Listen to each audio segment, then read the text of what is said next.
ይቺ የዓለማችን አጭሯ ሴት ነች። ሰላም፣ ጆቲ አምሪ ይባላለሁ። የዓለማችን አጭሯ ሴት። ለኛ ቀላል የምንለው ነገሮች ለሷ ከባድ ናቸው። ዛሬ በዚህ ቪዲዮ በጥረቷ ምክንያት በቀኗ የሚያጋጥሟትን ችግሮች አብረን እናያለን። ለዚህም 10 ስራዎችን አዘጋጅተናል። የዓለማችን አጭሯ ሴት ህይወት ምን እንደሚመስል ለማየት። ኧረ ቅመሚ ቆንጅዬ ነች። አንተ እንዴት ነሽ ቅመሚ? ኧረ ላሽ በቪዲዮ ካየሁሽ በላይ አጭር ነሽ። የ30 ዓመት ጎልማሳ ናት። መራመድ እንኳን ለሷ ከባድ ነው። ሰዎች እዲያቺ ቅመም። በመጀመሪያ የጠዋት ህይወቷ ምን ይመስላል? ደረጃ መውጣት ለሷ በጣም ከባዱ ነገር ነው። ስለዚህ እስከ መታጠቢያ ቤቱ ተሸክሜያት ሄድኩ። ነገር ግን ወደ ሲንኩ መውጣት አትችልም። ስለዚህ ተሸክሜያት ያስወጣኋት ጥርሷን እንድትቦርሽ። ጥርስሽን ከቦረሽ በኋላ እንዴት ነው ገላሽ የምትታጠቢው? ያው ሁላችሁም እንደምትታጠቡት ነው።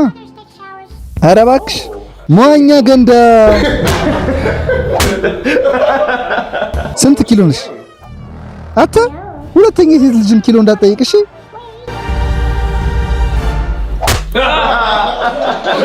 ሁለተኛ አልጠይቅሽም፣ እመዝንሻለሁ። ኧረ ላሽ ግማሽ ኪሎ። እሱ 30 እጥፍ ነው ካንቺ ማለት ነው። ሁሉም ማወቅ ወደሚፈልገው ወደ ሁለተኛው እንጂ የፍቅር ህይወትሽ እንዴት ነው? ወፍ የለኝም። ሶስተኛው ደግሞ ጆቲ በቀን ውስጥ ምን ያህል ትበላለች? ምንድነው በየቀኑ የምትበይው? ያው የህንድ ምግብ ነው። በተጨማሪም ፒዛ ትወዳለች። ላንቺ ስንል ጩጬ ፒዛ ይዘንልሽ መተና። አመሰግናለሁ። ይቺ ጩጬ ፒዛንም ጆቲ ለመጨረስ ያስቸግራታል። ስለዚህ እያገዝናት ነው። እንደዛም ሆኖ አልጨረሰችውም። በቀን ውስጥ ምን ያህል ትበያለሽ? ይቺን አንዷን ቁራጭ ብበላ ዘጭ ብዬ ነው ሙሉ። ኤሬላሽ እዴ በቀን 300 ካሎሪ ማለት ነው። ኤሬላሽ ከኔ 30 እጥፍ ያነሰ ማለት ነው። አንተማ እንኳን የሸመተ ያረሰም አይችልህ። ጆቲ በቀን 300 ካሎሪ ትበላለች። ኖርማል ሰው ግን በቀን 2000 ካሎሪ ይበላል። እንደሰማሁት 3 የዓለም ሪከርዶች ሰብራለች። አንደኛ የዓለማችን ትንሽዬ ሰው፣ ሁለተኛ የዓለማችን አጭር ሰው፣ ሶስተኛ የዓለማችን አጭር እጅ ያላት ሰው። ወደ ቀጣዩ ከመሄዳችን በፊት ጆቲ ላይ አንድ ነገር እንሞክር። የዓለማችን ትልቁ ትራስ ላይ ያስቀምጠን ዘለን እናስፈንጥራት። 3 2 1 7ኛው ሰማይ ያደርሰንሽ ነበር። በላምበርጊኒ መሄድ ትፈልጊያለሽ? ላምበርጊኒ?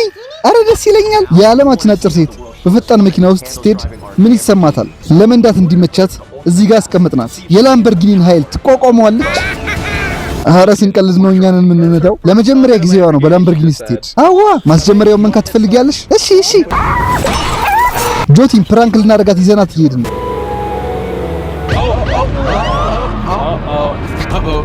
ምን እየተፈጠረ ነው እዚህ? በዚህ ቁመት እንደዚህ ይዞ መሄድ እንደማይቻል አታውቁ? ቀጥለሻው መታወቂያ ውጪ። መታወቂያ የለኝም። በቃ ሸቢ መውረድሽ ነው እንዴ? በጣም ቆንጅዬ በመሆንክስ መሄድ ትችላላችሁ። እንዳፈጥነው ትፈልጊያለሽ? ይመቸኛል።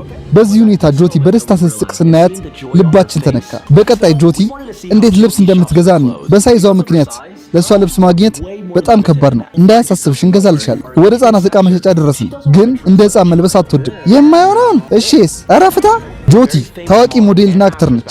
ስለዚህ ምርጥ አለባበስ ግዴታ ነው ለሷ። በራሴ ዲዛይነር ካልሆነ አልለብስም። ለጆቲ ልብስ ስላጣን ምግብ እንዴት እንደምገዛ ነው። ይሄ ሳምንት ቀለብሽ ነው። እሺ ለኛ ትንንሽ የምንላቸው ዕቃዎች ለጆቲ ለመሸከም ከባድ ናቸው። መያዝ እንኳን አልቻለች። በቀጣይ እነዚህን ቀለሞች ይዘን የህንድን የቀለም በዓል አብረን እናከብራለን። ህንዶች በየዓመቱ ተሰብስበው ቀለም በመደፋፋት የሚያከብሩት በዓል ነው። ጆቲ ግን ሄዳ አታውቅም፣ ምክንያቱም ልትረገጥ ትችላለች። ስለዚህ ከኛ ጋር ታከብራለች። በዚህ ጀልስ ላይ እያስደፋናት። ምን ምረጭ ቀለም። ተዘጋጅሽ?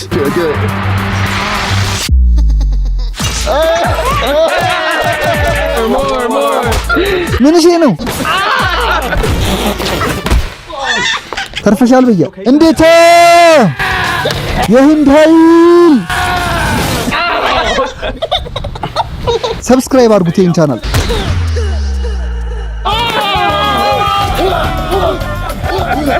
ህንድ በቀጣይ መጫወቻ ፓርክ። እስኪ ለጆቲ የሚሆን ምን መጫወቻ ይገኛል? እንፍታታ። ግን ትልቅ ችግር አጋጠመን። ሁሉም ቁመት ይጠይቃል። መግባት አትችይም ጆቲ፣ ቢያንስ እስከዚህ መርዘም አለብሽ። ግን የሚፈቀድ አንድ ጨዋታ አለ። መግባት እንችላለን? ይቻላል። በመጨረሻም ገብተናል። ደስ አለሽ? እንዴታ ጆቲ የሌለ ትፍታ እያለች ነው። እኔ ግን ደብሮኛል። በተጨማሪም ሚኒ ጎልፍ አገኘን። ጆቲ የምትወደውን ነገር ግን በዚህም ጆቲ እገዛ ትፈልጋለች። ጩጬን ቤት አገኘን ለጆቲ የሚመጥን።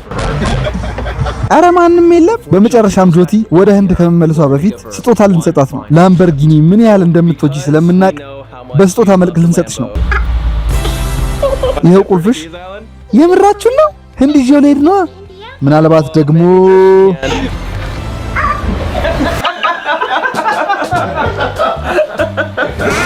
ምን ትፈልጊያለሽ?